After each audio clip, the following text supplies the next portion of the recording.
Praise the lord, షాሎም, hallelujah. Jesus loves us so much. ఈరోజు పరిశుద్ధ గ్రంథం నుండి ఒక వాగ్దానాన్ని క్లెయిమ్ చేద్దాం. మొదటి సమూయేలు గ్రంథం 25వ అధ్యాయం 6వ వచనంని క్లెయిమ్ చేద్దాం. ఆ భాగ్యవంతునితో నీకును నీ ఇంటికిని నీకు కలిగిన అంతటికిని క్షేమమవునుగాక. ఆమేన్. మీకును మీ ఇంటికి మీ కుటుంబం అంతటికి క్షేమం అన్నది చాలా అవసరం కదండి. మరి మీరు ప్రార్థన చేస్తే దేవుడు యేసయ్య, యేసుక్రీస్తు ప్రభు అయిన మన యేసయ్య తన దూతకి ఆజ్ఞాపించి మనకు కావలిగా ఉంచుతారండి. క్షేమం అన్నది చాలా ఇంపార్టెంట్. బయటికి వెళ్తున్నప్పుడు వస్తున్నప్పుడు ఏ వర్క్ చేస్తున్నా యేసయ్య క్షేమం లేకపోతే చాలా కష్టం కదండి. దావీదు భక్తుడు ఒక మాట అంటాడు, కీర్తనల గ్రంథం 16వ అధ్యాయం 11వ వచనంలో, there is a fullness of Joy in the presence of the lord Jesus Christ. సంపూర్ణ ఆనందం మీకు కలగాలన్నా, నిత్య సుఖం మీకు కలగాలన్నా నీ సన్నిధిలో సంపూర్ణ సంతోషం కలదు, నీ కుడి చేతిలో నిత్య సుఖము కలదు. వాట్ అన్ అమేజింగ్ ప్రామిస్ కదండి.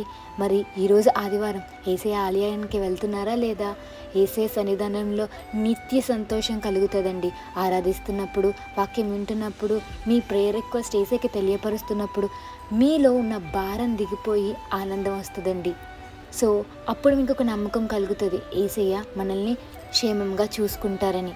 సో మీకు మీ కుటుంబానికి క్షేమం కలగాలంటే దేవునితో రిలేషన్ పెంచుకోండి. ఆయనే నీ బాధలన్నీ కనుపరుగ చెయ్యును, ఆనంద తైలము నీపై కుమ్మరించును. ఆయనే నీ బాధలన్నీ కనుపరుగ చెయ్యును, ఆనంద తైలము నీపై కుమ్మరించును. స్తుతింపజేయును, నిన్ను అలంకరించును, కోల్పోయినదంతా పునరుద్ధరించునే. యేసయ్య మీ బాధలన్నీ మాయం చేయగలరండి. ఆనంద తైలంతో మిమ్మల్ని కుమ్మరిస్తారండి. యేసయ్యని స్తుతించండి. యేసయ్య మీ జీవితంలో గొప్ప కార్యాలు చేయబోతున్నారు. God is going to clear all the ways. Have a blessed day in Christ Jesus.